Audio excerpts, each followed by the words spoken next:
everybody. Good morning. We appreciate everybody being here this morning. Clerk Barger, if you don't mind, call the roll, please. Master Barger. Here. Master Tudor. Master Combs. Here. Master Bachman. Present. Judge Taylor. Here.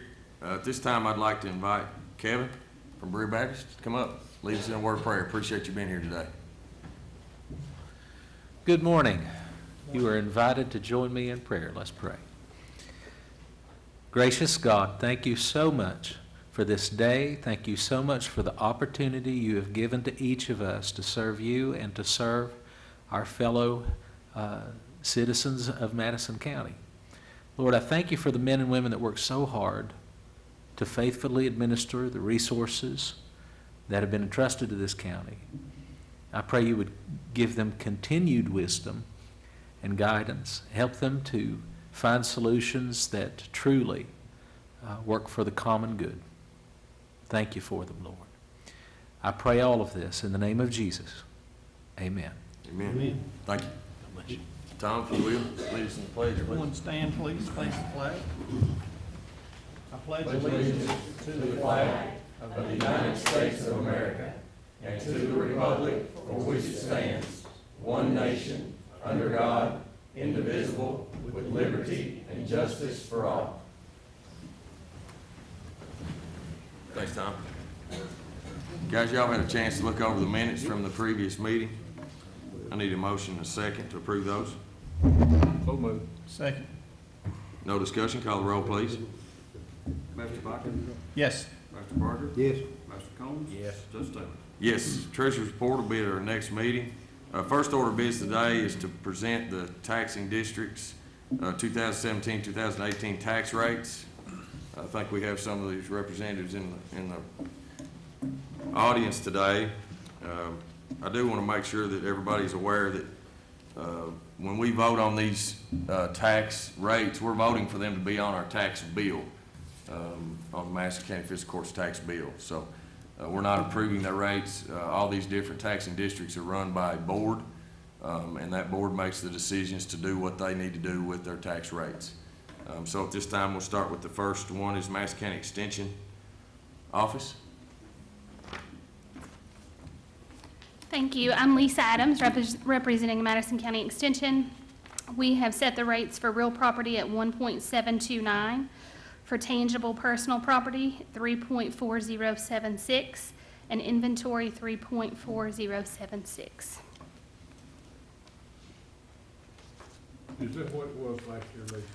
We took compensating this year, which was just a slight. Last year for real property was 1.635.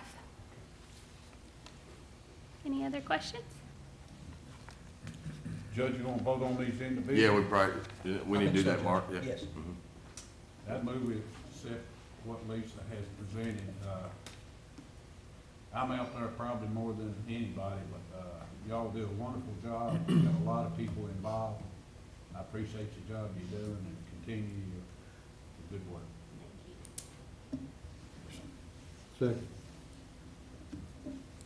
No discussion. Call the roll, please. Master Bachman. Yes. Master Barger. Yes. Master Combs. Yes. Judge Taylor. Yes. Lisa, while you're still up, I'll just go ahead and do the Red Lick. Are you doing the Red Lick Creek watershed too? No? Who administers that? They have a board, Judge, a 4-member board. I don't see anybody here from that board. Okay. All right. The real property is .05 is what is on the request form That's what it was. for the real last year. property. So I'd say that they're leaving it the same. You want a motion to that effect? So moved. So this will be the Red Lick Creek watershed district. Second. No discussion. Call the roll. Master Bachman. Yes. Master Barger. Yes. Master Combs. Yes. Judge Taylor. Yes. Next is the Madison County Public Library District. Ruthie, good morning. Good morning. I have a little handout, just one of those. The Madison County Public Library the board voted to do the compensating rate this year, which brings the real property rate up about 1/10 of a cent and the personal property down about 1/10 of a cent. and that includes inventory, aircraft, documented watercraft, and in-transit inventory. So the rates are for real, 5.9 cents, personal, 9 cents, and motor vehicle, 3.5 cents.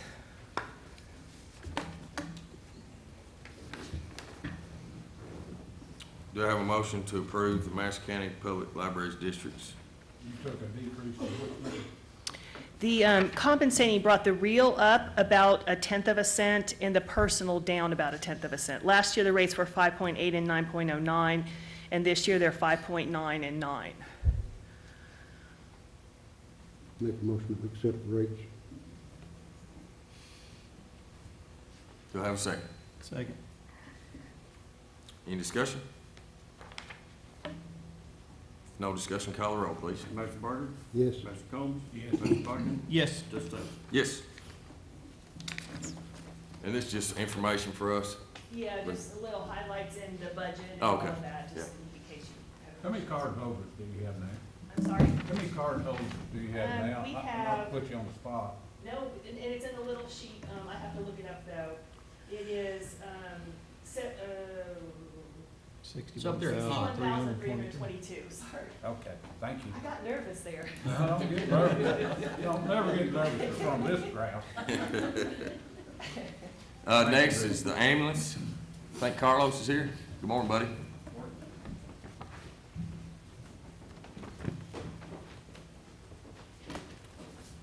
Our proposed tax rates are the same as last year, both as the real property and the other tangible property, personal property, motor vehicle, and watercraft.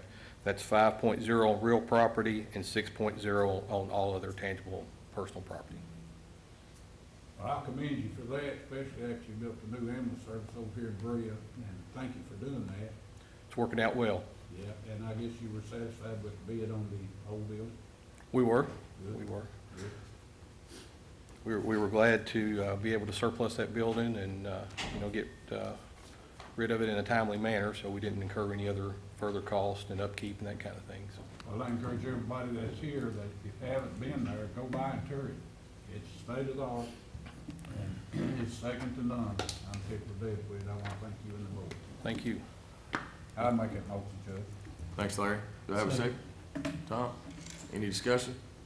If not, call the roll, please. Mr. Barker? Yes. That's it. I'm sorry. I gotta put it together. Mr. Combs? Yes. Mr. Yes. Barker? Yes. Just say, Yes. your turn, Roger. That's funny. Thanks, Carlos. Thank you. Appreciate it, buddy. Next is the Madison County Health Board. Morning, gentlemen. Good morning. Morning. Our tax rates remain the same, 5% real property, 5% other, 13 years the same. That's good. Thank you. That's very Thank you. I also bought you gentlemen some of the promotional materials for our needle exchange. Just thought y'all might be interested to see what we're giving out. I don't have a nice report like Ruthie does, informational, but if y'all are interested, I'll Sure. hand this out. Could you elaborate a little on the needle program? I have concerns with it and people that call me, and it's not that they're against it, and I think some people don't understand it. Well, we have 9 unduplicated clients in our first month of operation through next week. All of them are in Richmond. We're finding that people are very grateful.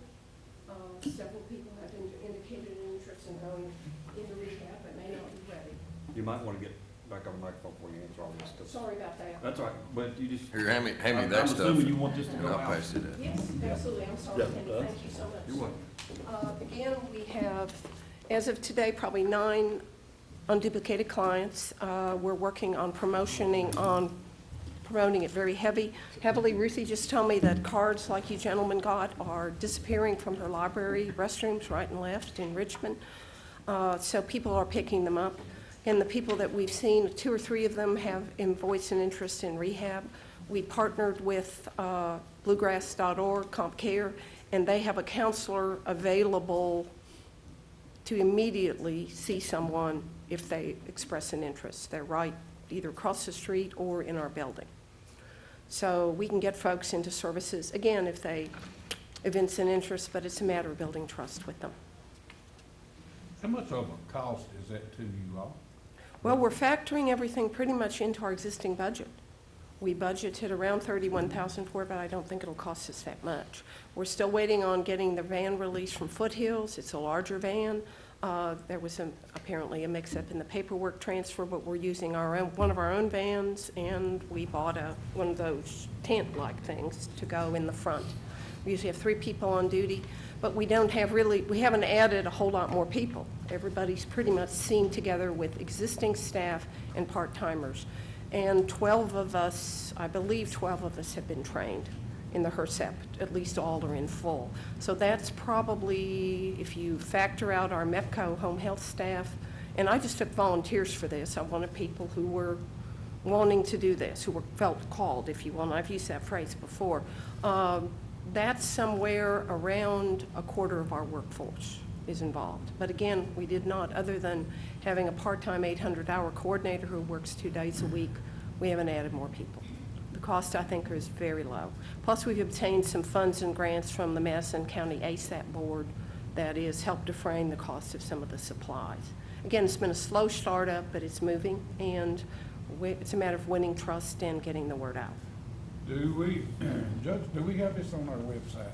Or Chris, could it be possible that we put this on the website to help you all? That would be wonderful. I can send Francette an electronic version of what it is you gentlemen have, and I'm happy to share with any of the other government agencies here, because I think it's very valuable. It's very up to date, and we've gotten nothing but compliments on it. Well, I noticed on the card it's anonymous and confidential. Yes, it is. Very important that you keep it that way. Absolutely. No one knows that better than us. And again, the main purpose is the prevention of the spread of infectious disease. So that's the #1 purpose. But the other good parts, if you will, are, focusing on hopefully getting people referred to rehab and treatment. We know there's a lot more out there than the numbers. Yes. Yes, exactly. Now, again, I'll cite a figure that may be of interest to you gentlemen. The Mercer County Health Department recently, maybe about 2 months ago, they've been running their SCP for 1 year. Mercer County has a population, maybe 22,000? Very small, about a quarter of ours, plus or minus. They budgeted for 10 people in their program, about 112 in their first year. 112? 112 unduplicated clients. If we were to extrapolate that, and I'm not so sure that's going to happen here, I don't think it'll be a straight line extrapolation, we'd be looking at somewhere around 400 people. If ours really exponentially took off like theirs did. I can't promise you that it's going to, but that gives you an example of potential numbers out there. It's another rural county, more rural than we are, definitely, close to Lexington. They're not on I-75 though, so, very different issues there. When did y'all kick off the program? Well, we waited on the van, Right. and the van didn't come, so we were like, hey, we got to do this. So around the 1st of August, first Yeah, week in sure. August. Yeah. And again, we want to get everybody trained. We're also sponsoring a Narcan training at the health department too, in partnership with the ASAP board. That's later this month. And we hosted the HRSAP, which is the harm reduction trainings that all people who are with health departments should ideally go through to run these programs. All are part of this training. We sponsored, we're finishing one up this week, and I'm hoping to host another one to make sure, again, access to other health department staff from other health departments, and making sure anybody else on our team that wants to go can conveniently go. The first cohort of us drove to Georgetown, and that was, I thought I'll spring for a few pizzas and have them use our conference room, and we'll have it here. But again, I think it's slow but steady wins the race. Yeah. Thank you all. Thank you very much, Nancy. Appreciate it. And that is, Veronica, that is offered in Bree also. We have both places. We haven't made a motion and second on this one yet, have we? We got to talk. So I need a motion and second to approve the health department's So moved. be on our tax bill. We got a motion and second. Any more discussion? Call the roll, please. Mr. Black? Yes. Mr. Carter? Yes. Mr. Combs? Yes. Mr. Taylor? Yes. Next is the Berea Independent School District. I think by KRS, the school districts don't have to actually present this. If they want to be on our tax bill, they can by KRS. So Berea Independent School Tax District, real property is 92.5 cents, tangibles 92.5 cents, and inventory is 92.5 cents. So I need a motion and a second to have them on the tax bill as well. They want Mhm. to make a motion to accept their rate.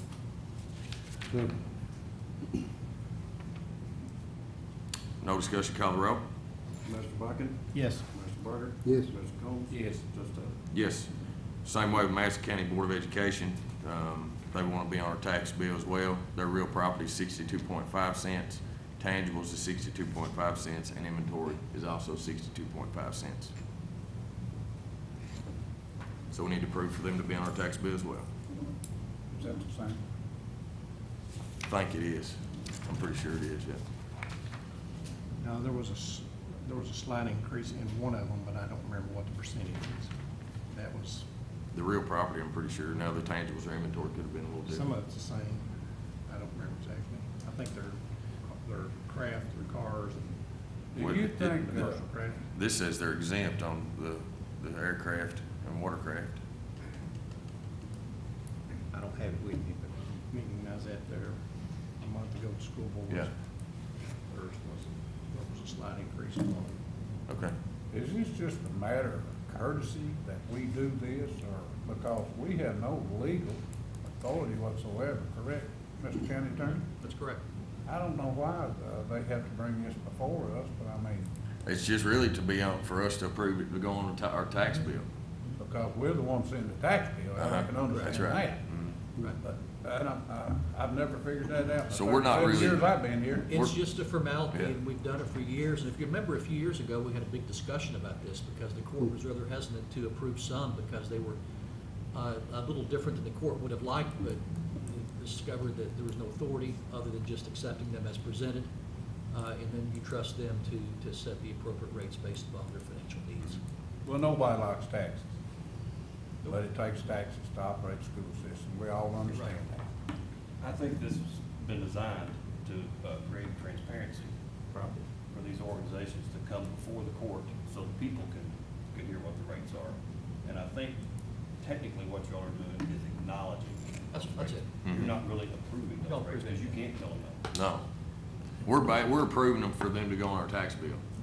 Well, Okay. you can say no, because I voted no several times, but it doesn't mean it Good. And I told you no, you couldn't say no, and you said no anyway. Correct, you're right, Mark.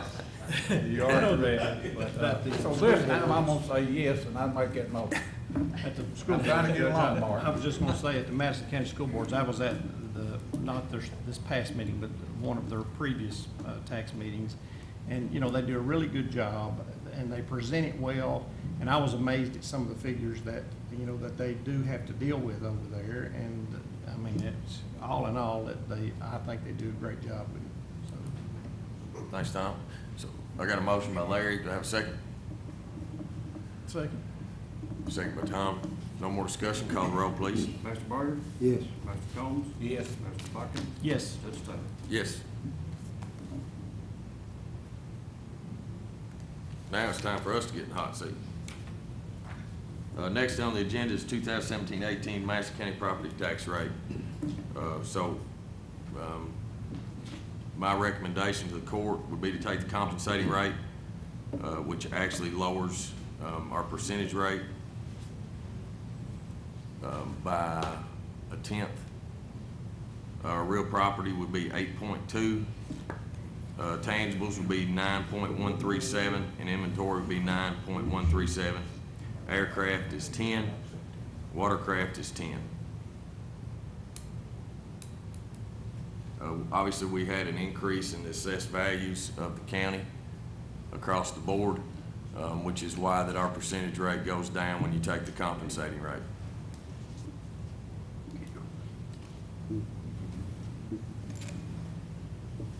So moved.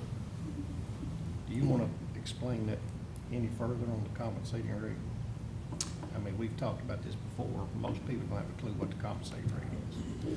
Yeah, but basically, if you take the compensating rate, you're not increasing your you're not increasing taxes. Your assessed value of your county, if it goes up, then typically your percentage rate of the money that you get goes down, because the compensating rate is just compensating you for the same total volume of money that you got last year to work off of. And so those assessed values sometimes can go down, which might mean that your percentage rate goes up at that point if you take the compensating rate. But obviously this year our assessed values went up by about 60-something million, I think is what it was. So that's why our compensating rate goes down. Tax rate went down. Mm-hmm. Yep. And it's challenging, it's tough because of the financial predicaments we're in, and all governments are in. You know, money's tight, but at the same time, we want to be good stewards and make the right choices. So that's why I recommend just take the compensating rate. Second. Who was the motion? I did. Larry, yeah. So, no more discussion? Call the roll, please. Mr. Combs? Yes. Mr. Buckner? Yes. Mr. Barker? Yes. Judge Taylor? Yes. Next, Glenna, are you gonna talk to us about our mitigation grant? And it's a budget amendment. It's first reading of ordinance 1711. It's a budget amendment for a mitigation grant. Yes, this is the grant that Cheryl helped us apply for.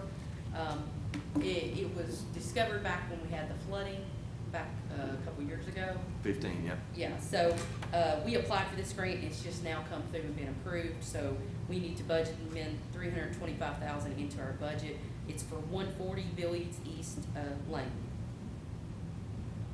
And that money will go to demolish the buildings and such that's on there, and it'll be county owned then. Right. This is down off Red House. There's a 19 acres that's in the floodplain that was owned by Ruby Jo Ward. She worked with FEMA of getting that property mitigated back after that flood. And obviously if FEMA agrees to do this, then basically that land reverts back to the county. The county can use it however we see fit. Now, you can't build structures on it or anything like that, so. And I think the way it works is FEMA pays 80%, or 75%, I think, and it's 13% the state puts in, and then the owner will put in the other amount. Yeah. With all the money in Houston, Texas, Florida, I don't even know how they got anything. So we better get it while we can, I guess. Yep. I can't believe they offered it. I'm sure this Well, happened before. I think this was already pretty much That's done what I'm saying, before. it had to happen Yeah, before. it's just flowing through us. Yeah, so. I make that motion, Judge. So we got a motion to approve first reading of ordinance 1711, a budget amendment for the mitigation grant. Second. We have a second. Do we have any more discussion? If not, call the roll, please. Mr. Barker? Yes. Mr. Combs? Yes. Mr. Buckner? Yes. Judge Taylor? Yes. Next is first reading of ordinance 1712. This is a budget amendment for the food bank grant. This is God's Outreach grant, or this is God's Outreach CDBG project that we agreed to be the Yes. applicant agent on. Yes, so you all have already voted to be the applicant agent on it. This just actually puts the money into the budget so we can spend it out That's right. and get reimbursed for it. And it's for $300,000. So So, moved. yeah. Second. So got a first by Roger and a second by Tom. No more discussion. Call the roll, please. Mr. Combs? Yes. Mr. Buckner? Yes. Mr. Barker? Yes. Judge Taylor? Yes. Next is first reading of ordinance 1713. This is a budget amendment for the Knob Lick Bridge number 2, which we're calling it number 2 because this is the second bridge on Knob Lick that we've done. So this is a budget amendment for the monies that we got from our 80/20 bridge program at the state level for $60,000. Yes, basically, this is just putting it back, putting it into the budget. We actually had it in the budget last year, but didn't get the work performed by June 30th, so we needed to go ahead and put it in this year's budget too. So it just puts it in as revenue and an expenditure line item. This is for the second one. For the second right. bridge, yes. Okay. So moved. Thanks, Larry. Do I have a second? Second. Second by Roger. Any more discussion? If not, call the roll, please. Master Piker? Yes. Master Parker? Yes. Master Combs? Yes. Judge Taylor? Yes. Thanks, Glenn. Appreciate it. Next, we're gonna give updates on rate of pay and classifications. Colleen? So we have put together a PowerPoint presentation for department heads and employees regarding the classification schedule, as well as how we do the budget and pay process. We're gonna be posting that PowerPoint on our website, and Courtney, who is one of our interns here this session with EKU as working on a broadcasting internship, is that we're actually gonna produce a short video to present both to the court and to put on our website, so that both department heads and employees understand how that process is. In the interest of time today, we're not gonna present that, but we will go ahead and send that out to the court for you all to review, and then have that on our website for individuals to look at. Okay. Thank you, Colleen. Appreciate it. Guys, y'all have any questions? Will this be the final time we do this? What? To update what we're doing? I mean, it seems like every time we meet, we're doing something different with the pay scale. Well, this is, This is just nothing has changed. This is Okay. clarifying what we had done. We just had questions that came up from various department heads about exactly how it worked, employees. Okay, So okay. it's just a clarification. yeah, No this changes. is more or less just educational so people can understand the Well, process. we need to, Yeah. thank you, Colleen. Next is a Madison County Detention Center. This is a CPI adjustments. Is anybody gonna, one of the things that, I've got a list of the COLA raises for Madison County Detention Center, and then I've got one that was, Doug, that you presented last week. Which one? Yeah, somebody, I wanna make sure that what we vote on today is accurate, because the numbers don't match. Yeah, so the one that was the second one, so not the one that has all of the years of service or anything, that's the wrong one. So the Okay. COLA one is with the adjusted rate of 2.1%, which is what the CPI was. And all of those individuals were maxed out, so that's why they received the CPI. Those are the individuals that did not previously, that were not on the list. So now they're gonna end up getting the CPI. They were skipped over. Right, And that will be backdated? yes. Correct. So, Doug, have you seen these? Yes. And you agree with these new rates? Yeah, Katie was the one that sent those over, Yeah. so. Oh, okay, all right, okay. So, magistrates, have y'all seen these new That's rates? the list that we saw in our meeting, correct? No. No, we've not seen them. They should have been put in Dropbox yesterday. No, I don't have it in my Dropbox. I'm looking at it now. Yeah, basically, I'm not gonna call it names, but like, for instance, the sheet that you had, an employee was going from 1823 to 1874, where this employee is actually going from 1823 to 1861. It's the 2.1% that we've discussed, though, right? Yeah, Yes. so the first Correct. list, I mean, The first list was originally at 2.8%, but that wasn't the CPI, That's so we why, just okay. corrected it Yeah. down to the Okay. 2.1. Yeah. So those were the 2.1, changes. so that's yes, there we go, it makes sense now. Good. So there will be, 1, 2, 3, 4, 5, 6, there'll be 6 employees, that are Madison County Detention Center employees that got left out of the CPIs. And so this brings them up to where everybody else is. Good. I move we accept the CPI adjustment for 2.1% for the detention center for the People on this individuals list. on your list. Okay, Second. all right, any more discussion? Call the roll, please. Master Buckley? Yes. Master Parker? Yes. Master Combs? Yes. Judge Taylor? Yes. Next is Dustin. CSEP trailer. Good morning. Morning. I'm here today to request the court's approval to move forward with the purchase of 2 enclosed gooseneck trailers from Central Kentucky Truck and Trailer Sales. These trailers are going to be used to enhance our decontamination capabilities for the CSEP in case of CSIP event. A little background of what happened was on 22nd of August, we put out for bid for these 2 trailers. It met their qualifications to bid this out. September 1st was the deadline.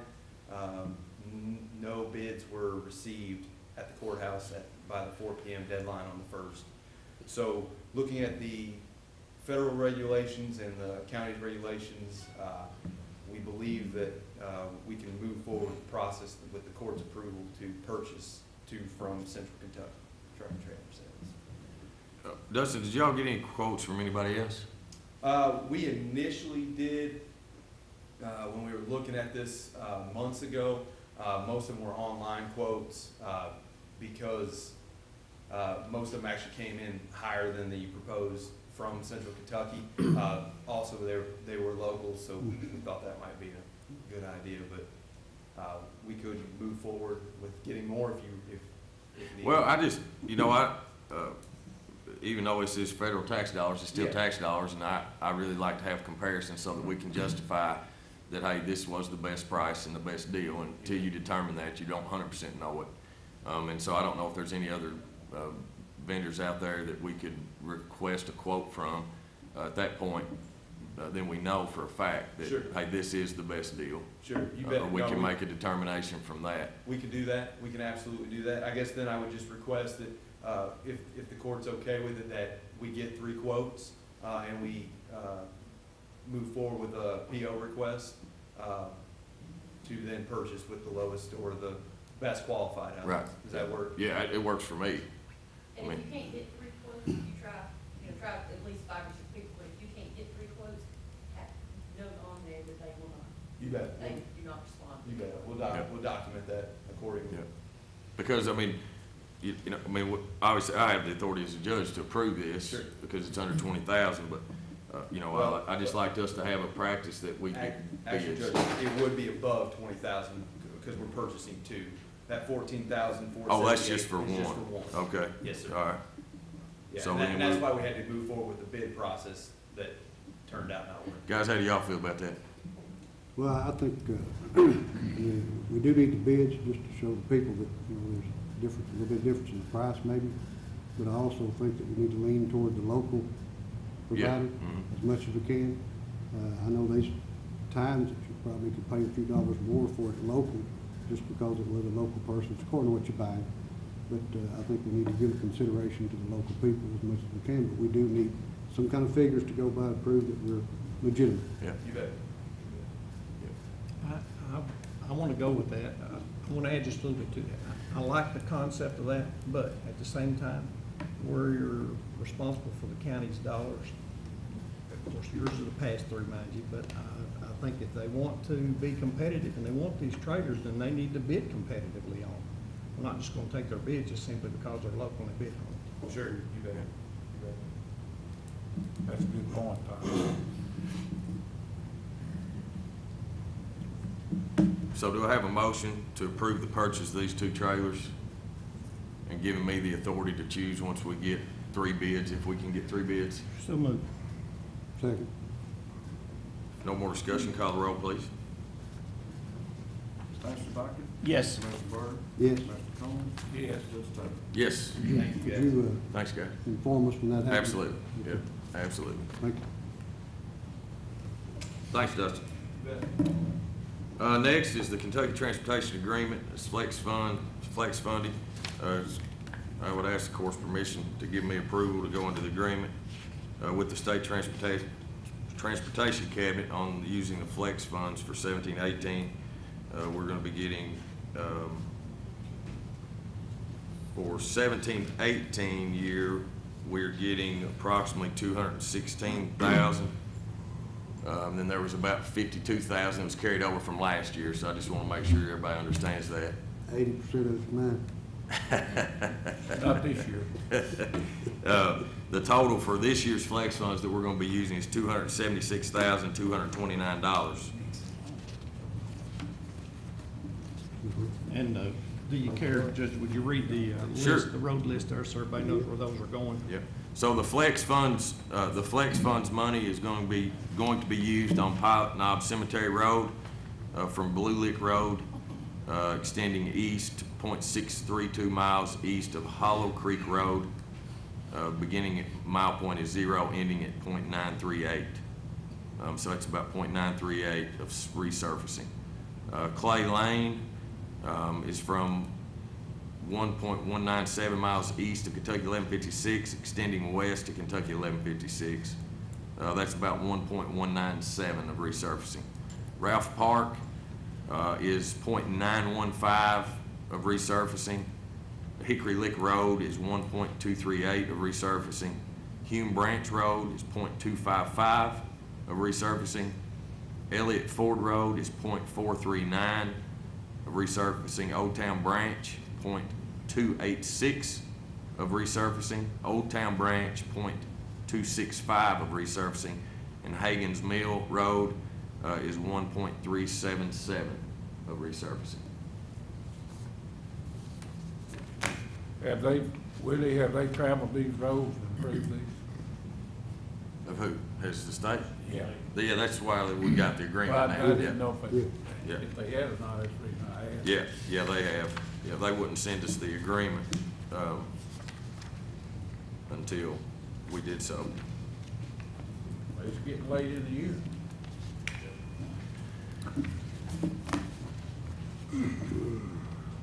We did a motion on that. Yep, to allow me to sign.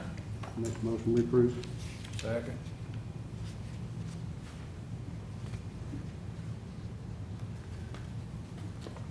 I'm not sure what the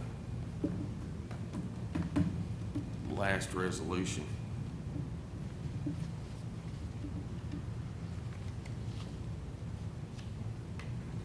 Is it appropriate, Mark, to make this resolution 17 and whatever the next number is? I'm not sure what that next number is. Yes, yes. So, do you know? No. Well, 18 comes back 17 is the year, but I think it is close around that 17 or 18, to be honest with you. Yeah, 17 comes after 18. Taylor, we'll amend it and you can reflect it in the minutes. Okay. All right, sounds good. So, all right, do we have a motion and a second? So if no more discussion, call the roll, please. Mr. Barker?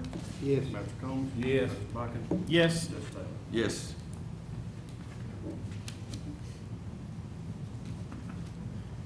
I've also, while we're on this topic of the Transportation Cabinet Agreement, I also have a list of what we're using our county asphalt money for this year. I'm pretty sure that all this has been approved by the magistrates. Y'all work with Willie on identifying what those roadways are. For District 1, I'm just going to read through these guys just to verify that all this is correct. District 1 is Slate Lick Road, Moonlight Drive, Angel Road, Angel Spur, Angel Circle. Is that correct, Larry? Yes, sir. District 2 is Reva Ridge, Citation Court, and Clay Lane.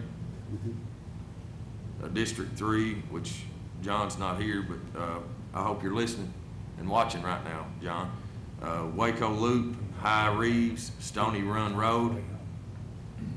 District 4, General Nelson, General Cruft, General Mason, Palmer Drive, Forest Hill Drive, Pleasant Ridge, Peachtree Drive, and Old Town Branch. Is that correct, Tom? Yes.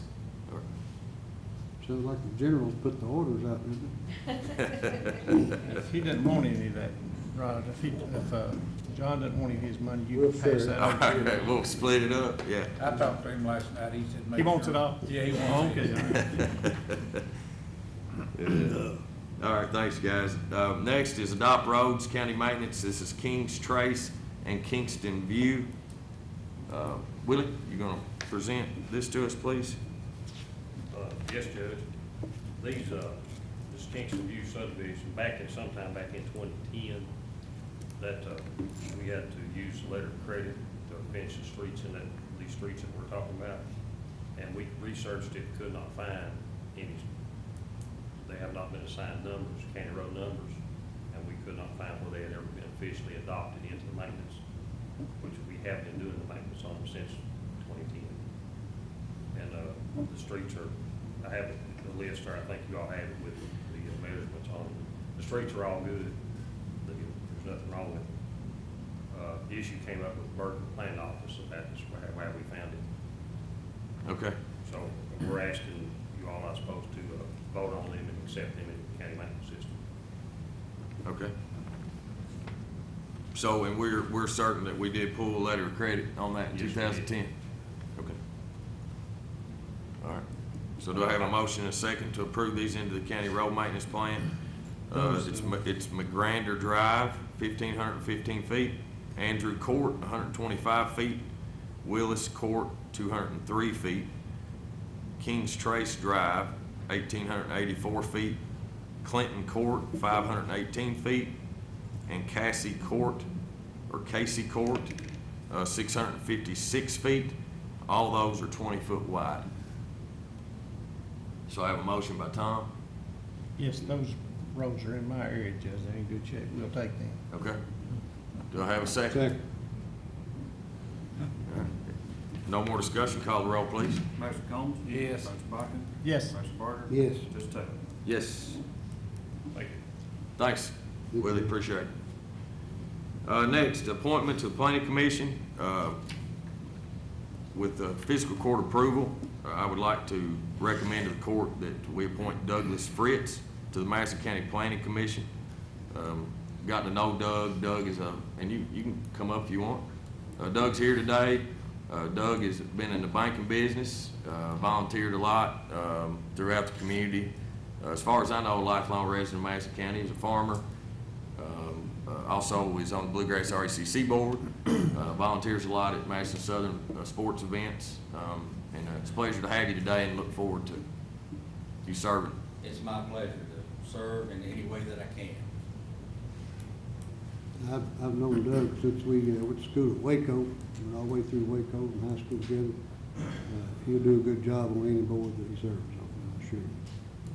Appreciate you, Doug. I agree with you. I went to school with him also. I'm not gonna tell everything I know on him, but he'll do a good job.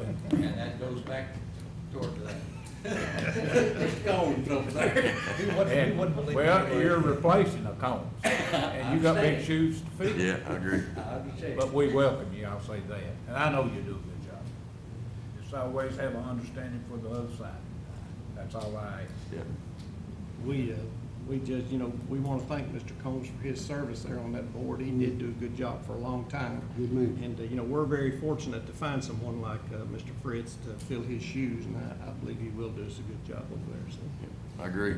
I talked with Mr. Combs yesterday before I wanted to go on and do this. I wanted just to talk with him and get a feel for what was going on with things. And he told me, he said, just be fair, which is exactly what you said. And that's what I've always tried to do. One of the things that you didn't mention about my life, of course, I'm a retired military man, and I'm also a member of the Wallaston Baptist Church and a deacon in that church down here in the southern part of Madison County. And being fair to everyone is what I've always tried to do in life. So I'll do the best that I can. That's great. Thank you. Appreciate it, Doug. Great. I'll make a motion. So we got a motion? Yes, sir. Second. Second. All right, if no more discussion, call the roll, please. Mr. Combs? Yes. Mr. Bakken? Yes. Mr. Barker? Yes. Mr. Taylor? Yes. And Doug, whenever you can, I need to get with you. I need to swear you in, so we can schedule that here between now and I think next Tuesday. So when it's convenient for you. Thanks. Appreciate it. Judges report. The Spoon Bread Festival returns to Berea beginning September 15th and runs through Sunday, September 17th. Contact the Berea Chamber of Commerce for more information, schedule events, and further details. The Honor Run 5K will be Friday, September 15th at East Kentucky University. Proceeds benefit the Honor Flight Program to take World War II and Korean War veterans to Washington, D.C. Visit Delta Zeta Sorority's Facebook page for more details. Madison Central's homecoming parade will be, actually, let me back up. Madison Southern's homecoming parade will be Thursday, September 14th, which is this Thursday, beginning at 5:30 p.m. That'll be throughout downtown Berea. And then Friday night is actually their homecoming game. They're at Madison Southern. And then Madison Central's will be, their homecoming parade will be September 21st through downtown Richmond, and then their game will also follow the very next day on September the 22nd. EKU Cities Fest will be Thursday, September 25th from 5:30 to 7:30 p.m. At Eastern's Powell Plaza.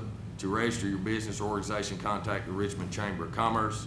The Richmond Powwow Native American Gathering will be Saturday and Sunday, September the 23rd and 24th from 10 a.m. to 7 p.m. each day at Richmond Battlefield Park. Visit the Richmond Powwow's website for schedules and details. Kirksville Days is coming up Saturday, September the 23rd, beginning at 7 a.m. There will be a country ham breakfast at the Masonic Lodge, a parade, and many other activities centered primarily at the Kirksville Community Center in Kirksville Park. The 1778 Siege of Boonesboro reenactment will be Saturday and Sunday, September 23rd and 24th from 10 a.m. until 4 p.m. with battles at 2 p.m. each day down on Boonesboro Road at our Fort Boonesboro State Park.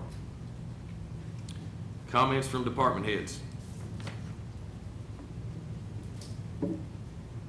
No? All right. Doug? We got one. We did? You had to get up his courage. He had to take a big deep breath. Asking for money. I've been asked to bring up a problem, maybe we can discuss it a little bit today, give you some numbers, and let you know what we're battling with the road sign issue. We have been noticing an uptick with stolen road signs. It's to the tune, we almost have a full-time person doing this daily, just replacing signs.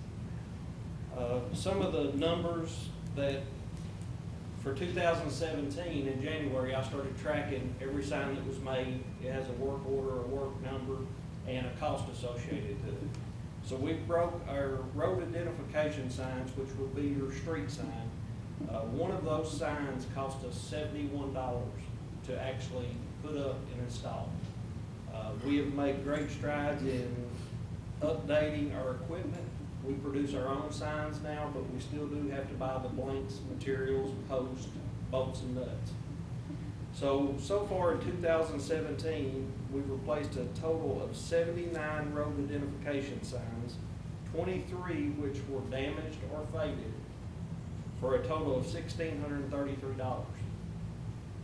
We have had 56 of those signs stolen, completely missing, for a total cost of the county of $3,976. When you get into the stop signs, that's something that has to require a reflectivity rating. So we do not have the material to make those, and we do have to purchase those signs. The state has started using all 30-inch signs, so we've adopted that policy, and it just gives more visibility and better safety. To date, for 2017, we have had 13 stop signs damaged or faded that we've replaced for $1,176.11, but we've had 22 stolen. Poles, signs, everything completely gone, for a total of $1,990.34. Those signs to produce cost approximately $90.47 a piece by the time you buy that material. The speed limit signs, we've had a total of 12 signs replaced, damaged or requested from individuals. We've not got any noted that were stolen, but we've spent a total of $872.40. Those signs cost $72.70 each to replace. The curb marker signs, we've had a total of 14 signs replaced, 14 damaged or requested. We're not having any problem with those being stolen. We've spent a total of $858.20.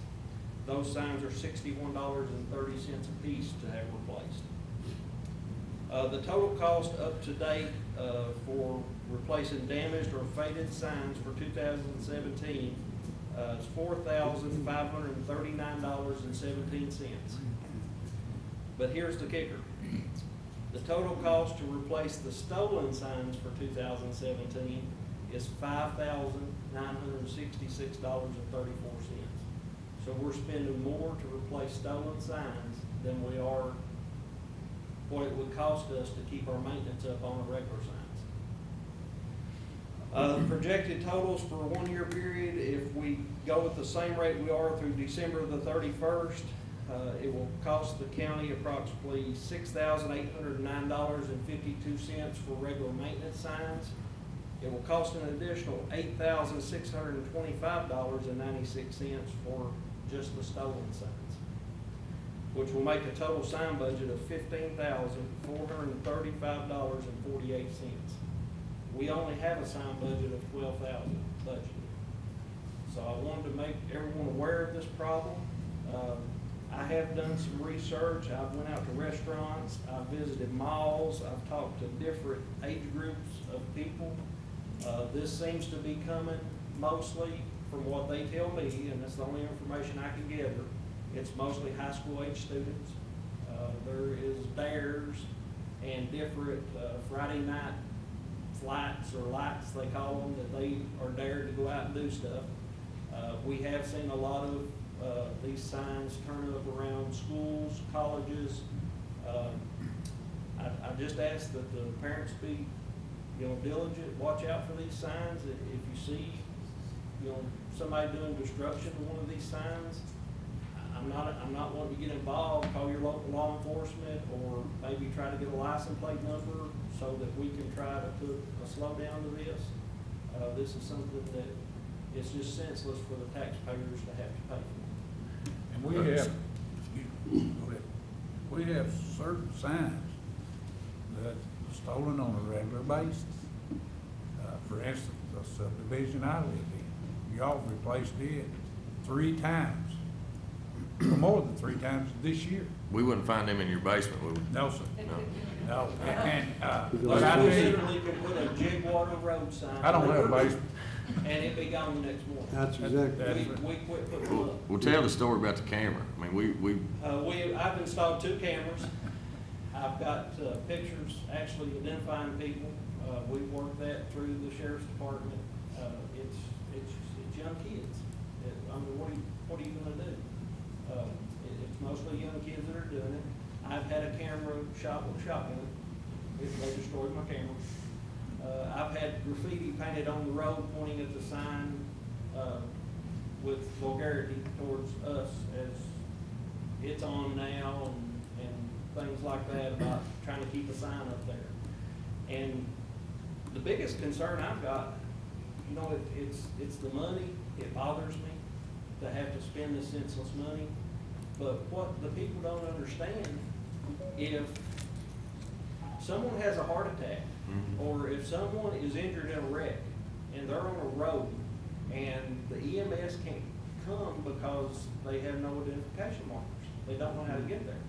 You're talking about this is getting to the point of, criminal intent to really put somebody's life in danger.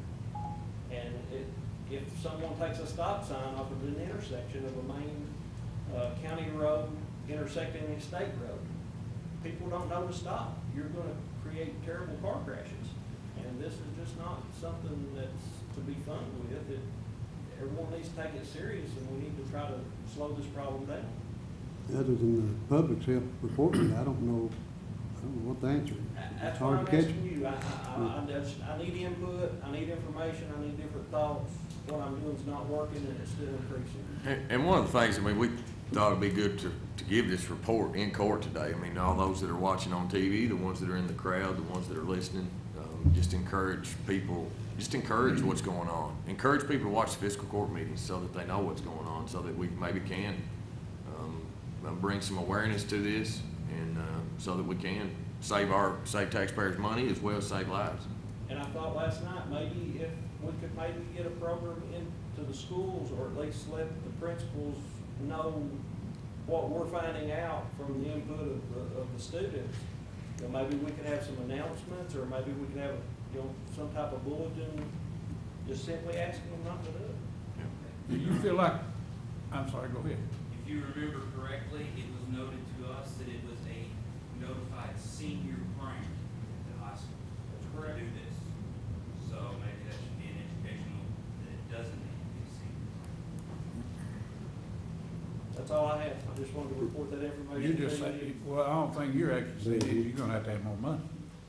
If it continues, yes, we will have to increase our. Do you think it picks up about school time, college time? Or is it normally about the same? it's about the same. A lot of it's while, school's out, people's got idle time on their hands. Four-wheeling seems to be the more rural areas, but then again, like you said, we replaced 3 or 4 Swiss Hill signs already this year. Well, I think it's very educational that you come before the court and everyone here listens and everyone that's watching on TV.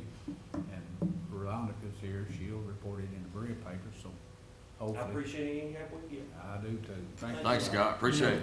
Thanks. Judge, something that he was saying there about the safety aspect of it, I was going to work a couple of weeks ago, right there at the end of Duncan. Of course, you get a new batch of freshmen in every year over at Eastern and Berea too. And there was some that had come down Duncan and got down the end and didn't stop, ran right through the fence down there, sitting out in the middle, and cars tore up, they're banged up, and it's all. No stop sign? No signs. So, I mean, it's just stuff like that. It's dangerous, bad dangerous, among other things. Thanks, Scott. Doug, do you want to ask the court maybe about policies and procedures? Well, every year we have to review policy and procedure in mind, and just for your information that there was no changes to my policy and procedure manual, but I have to bring it before the court every year to get approval review. No changes were made. What's the deadline on that, Doug? Do you have a deadline on when it needs to be approved by? I was late getting it to you all. There's not a deadline, but it's annual, it's yearly. I have to do that. So, again, there was no changes to my policy and procedures. Would it be okay to table it till next court? I think it would be fine. Give magistrates time to review it or look at it, or. And you all have that. Should have it. Yeah, I think we have a copy of it. I'm not sure if the magistrates do or not, so it'll give us time to get it out. We need to get a new copy, yeah. Okay. I'd like to look at it. Yeah, again, there's no changes, so I'll give you the same copy again. Yep. There were no changes to it. Yeah, but that'd be fine. So since we're gonna table it, and what tabling it does, just so everybody knows, is we have to bring it back to court. Sure. So that way everybody knows that it is coming back to court, so, do we wanna make a motion to table the Madison County Penitentiary's policies and procedures So moved. to next court? Second. No discussion, call the roll, please. Mr. Combs? Yes. Mr. Buckner? Yes. Mr. Barker? Yes. Judge Taylor? Yes. Next, comments from magistrates. Roger? Judge, before we get into comments from magistrates, could I ask Scott Tussey to come forward? We got a problem that we need to discuss. Would that be appropriate at this time, or do you want to wait? I thought somebody was coming, we could do it, comments with the audience. Yes, okay. Comments fine. during the Okay. audience is Okay. next on the agenda, so Okay, we'll I'm go sorry. ahead. No, you're good. We'll go ahead with the magistrate's comments. I'm just gonna hold mine, Judge. I appreciate everybody's help in the county and the service that we get from the workers. Make it short. Thank you. Thanks, Roger. Tom? Judge, I don't think that there's any of us that are not indirectly affected. I know that my sister lives in Florida. I know that we've got friends and family that live in Houston and all those. And just remember those people, they need our prayers. And it's not like it stopped raining, they're going home. They're going home in most cases to devastation if they even have a home to go home to. And so, just keep those folks in your prayers. Remember the Red Cross, they take donations and they put their money right where it needs to go, and that's a good organization. So just remember those folks. I've noticed as I go around an upswing, if you will, in trash, limbs, mattresses, a lot of large items dumped on county roads. Please don't do that. There's no need to do that. If you'll call us, Scott will come and get it. He's a good guy. We've got, if you've got limbs, I saw I'm talking about two huge loads of tree limbs dumped on the road the other day. There's no need for that. You can dump it at the dump out there for free. If worse come to worse, if you'll schedule it to the road department, we'll come and get it. So I just ask you to do that. Now, I do want to touch on one thing just for a second, Judge, because you made it sound way too simple. But I was riding around the other day and a fellow stopped me and said, "Tom, what are you doing?" I said, "Well, I'm trying to figure out who I'm going to make mad." And I said, "Well, how's that?" I said, "Well, because the way I figured, I've got over $400,000 of roads that need blacktopped, and I've got $114,112 to do it with." And so, you know, you talked about the roads that we had funded, but, you know, just some of the ones that were on the hot list that were unfunded was Lake Shore and Walnut Hill, Greenbrier, Helton Lane. This is just, and this is a small list, this is not all of them. Home Place over in Kingston, Breezy Lane, Menelus Road, Jordan Drive, Meadow Ridge Drive, Congleton Lane, which is, they slashed that part of that's Hampton Way, Atkinson Drive, Peggy Flats, Country Estates, Brewer Drive, Grant Drive. You guys won't loan me any money yet. Not yet. We've all got the same problem here. Crestview Lane, Wallace Mill Road, Crestview Road, Pin Oak Drive, Maple Drive, Pine Drive, Rockwood Road, Lakewood Drive, Green Tree Drive, Cross Street Drive. Those are all unfunded roads that I can tell you right now need work on. So, I mean, you know, you think that what's the most important road in Madison County? We've heard this before. The road you live on. That's exactly right, the road in front of your house. And I know they're important to you, but I'll just tell you, we put these road lists together, believe me, we're getting the worst. And so, I mean, if yours is one that's not getting it, just hang in there. We'll get to you. We got a plan. We're working on it. It may not be next year. It may be the following year, but sooner or later, we're going to get all of the roads updated. It's just got to take a little time. But I just want to let everybody know about that. We're working on it. And if you need me for anything, 200-9765. Thanks, Tom. Larry?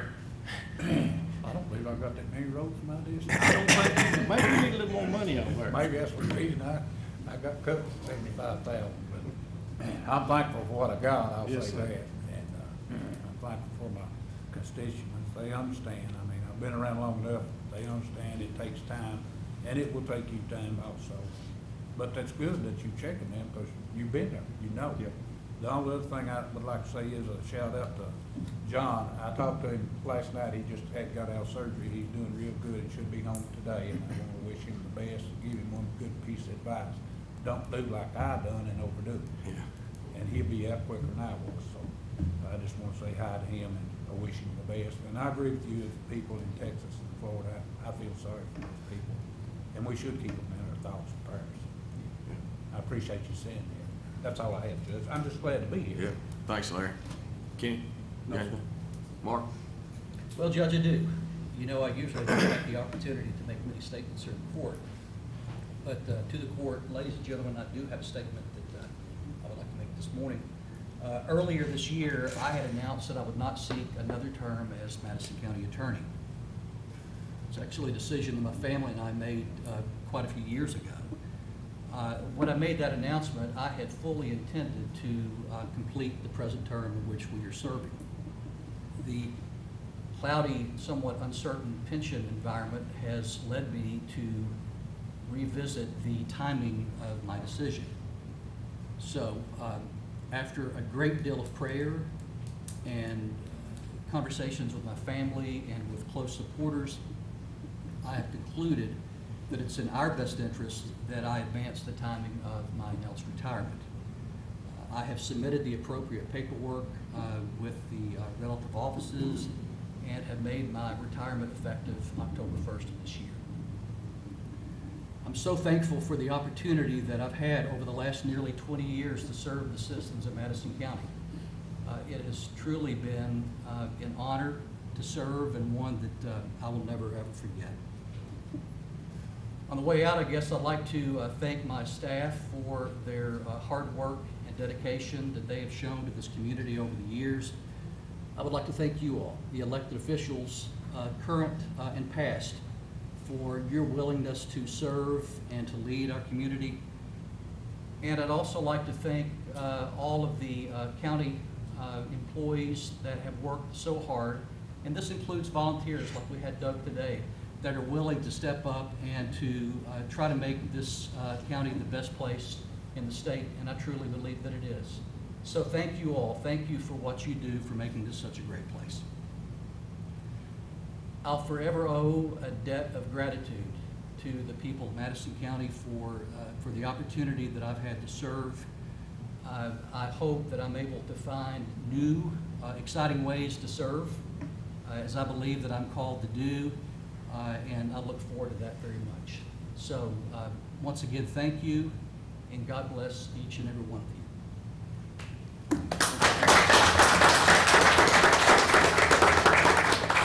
Thanks, Mark. Appreciate your service. And I want to thank you from the bottom of my heart for accepting me in as a new elected official. Obviously getting into something I've never really been a part of, and I appreciate your commitment to me for the last 2 years and 9 months, and I wish you the best in the future. Thank you. You're very welcome. Yep. I just want to say that my years of knowing Mark, and that's from the time that he was a teenager, I guess, he's always been professional. And a lot of times I've asked him if we can do this or not, and it wasn't just, no, here's why you can't do it. And that's Mark Robbins. He always gives you the details, and that's his job. And he did it well, and I appreciate him for what he's done. Thank you. Well, I talked to Mark when he decided he was going to retire, and I told him basically what you said. I guess of everybody on the court, you and I probably disagree more than anybody, but we've always remained friends. You've always told me the truth. I appreciate that. I thank you. Thank you. I think, just like to add to this, and we had this discussion the other day, that, I mean, you wrapped up 20 years awful sweet there, Mark. I mean, that was there's no way, it's not possible to say thank you enough for what you've done for the county. But, you know, nobody, and I've said this in hiring people, you know, when people want to leave the county and our employees go someplace to better themselves, you know, we don't hold that against them. And we certainly don't hold you making decisions for your family. You're doing the right thing, and we certainly appreciate your service. Thank you. I appreciate that very much. On that little bit of the topic of the pensions, I do want to mention to the court that, you know, there are changes being made at the state level, and it's going to be made that it's going to affect us financially. And obviously those amounts, the amounts are a little unknown right now, 100%, but when that takes effect is also unknown. Right now, the projected cost for Madison County Fiscal Court is approximately $989,000 extra a year that we would have to pay in contributions into the retirement. And so I just tell you as magistrates, as community leaders, as other elected officials, that is going to be very challenging for us in the future. And so we all just need to start thinking a little bit outside the box, brainstorming of how we potentially are going to come up with that kind of extra money a year. So, so let's get a little ready, get prepared. Next, comments from the audience. Get ready or get out. Larry, I think you have some. Yeah, I have some residents here that have a dog problem, and Scott, if you come over, we need to discuss. I was under the understanding that Ms. Greenwald was going to present this week. Fine, yeah. Yeah, just come to the podium, please. I have a report if you're interested. New neighbors moved in below us in January, and they brought with them some of the loudest, yappiest dogs that I've ever encountered. These dogs were placed in a woodshed below our place. This woodshed is partially underground on 3 sides and open on the 4th side, the 4th side being in our direction. The shape of the shed is such that it protects the neighbors from hearing their dogs because it's kind of that way. Unfortunately, it acts like a megaphone in our direction. You may recall football games where the cheerleaders had a cone-shaped thing and would yell into it so that everybody could hear. Well, that's how we hear their dogs, loud and clear. Almost every morning the dogs start barking before 7, and they don't quit. They keep barking until well after 9 o'clock. Then they take a short break and they start up and bark day and night. whenever they feel like it. Usually when a rabbit runs by or something of that nature. We've had to make major changes in our lives because of this, including moving Joanne's bedroom from where she had it for 45 years down to an area of the house where we could close it off and so she wouldn't have to be wakened up. These dogs bark day and night whenever they feel like it. Monday morning they were barking at 4:30 in the morning. They usually bark all evening in addition to the morning. We've been unable to talk with these people. They have made it very clear that they do not want us to contact them in any way whatsoever. We've talked with Sheriff Coyle about this, the dog warden, and others, and nothing at this point can be done. We were told that there's no ordinance available to help. Dogs and irresponsible dog owners have all the legal rights, whereas we who suffer have no rights whatsoever. We request that you change your nuisance ordinance to include dogs so that we have at least a chance of resolving this problem legally. Thank you. Well, I'm gonna agree with you, and I've talked to you several times, and where you live, it's just a little swell there, and everything goes right up towards your rack. And that's not defending anybody or being negative towards anyone. And I've talked to Scott several times. I think the court's problem is, there is a nuisance ordinance, but the problem is, we don't know who's supposed to enforce it. Is it Scott enforcing, or is it codes? I don't know. Scott don't know. So you can't enforce something if you don't know who's gonna enforce it. That's something we gotta look at, because they moved their bedroom to another room so they could get some sleep, and it's not fair to them. It's not fair to anybody in Madison County, but it's sure not fair to them. They've called me several times. I've been there, been by there several times, and I'm sure she's got a recording out of her house, and she can play right now, and you can hear the dog just yep, yep, yep. I got a dog, he's out there in the truck right now, probably chewing up something, but I keep him with me, and I think people need to be more responsible. Mark, I don't know, before you leave, could you, I'd hate to put you on the spot. Hey, this is your last one. I'm trying to quit here, yeah. This could be your last hurrah. You know, These county dogs attorney are would be kind of fitting too, wouldn't it? Because we deal with this issue a lot. At one point in time, there was actually an ordinance that prohibited a dog from barking, what the term was, incessantly, which was for an extended period of time. A number of years ago, that was removed from the animal control ordinance. I think it'd be a good idea to revisit that.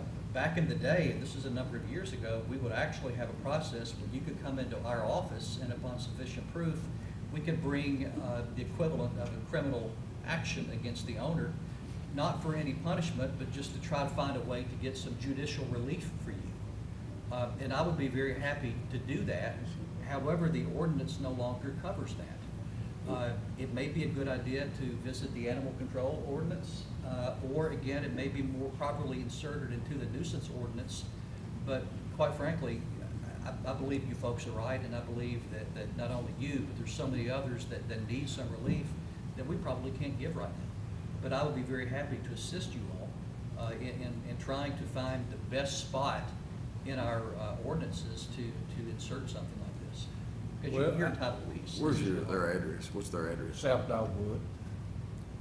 I was thinking, What is that address? 832 South Dog. 832, Judge, I'm sorry. These dogs are in cages, and they're in there all the time. I don't know if they ever tend them.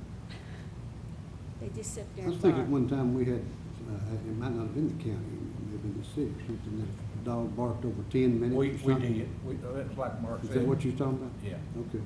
Yeah, and the length of time, I think, was kind of amended over the years, but that's where that incessant language came in, which pretty much meant nonstop. I mean, a dog's gonna bark, I mean, that's what dogs do. But if they bark to the extent that where it's interfering with the peace and quiet that you're entitled to, then there's something that we could do back in the previous ordinance. I think it'd be a very, very good idea to Scott? revisit that. Have you talked to any other counties that has this problem? I have spoke with City of Richmond codes officials and City of Greer codes officials, and they're having the same issue when these complaints come up as well. But neither one has an ordinance or anything? Well, it wouldn't do the cities to have one if we don't enforce it, because they don't have a dog ordinance. Animal control, as far as the roundup of stray animals on the streets, exists within our ordinance. We take care of the city streets of Greer and Richmond, but we do not enforce their codes of enforcement of pertaining to barking dogs.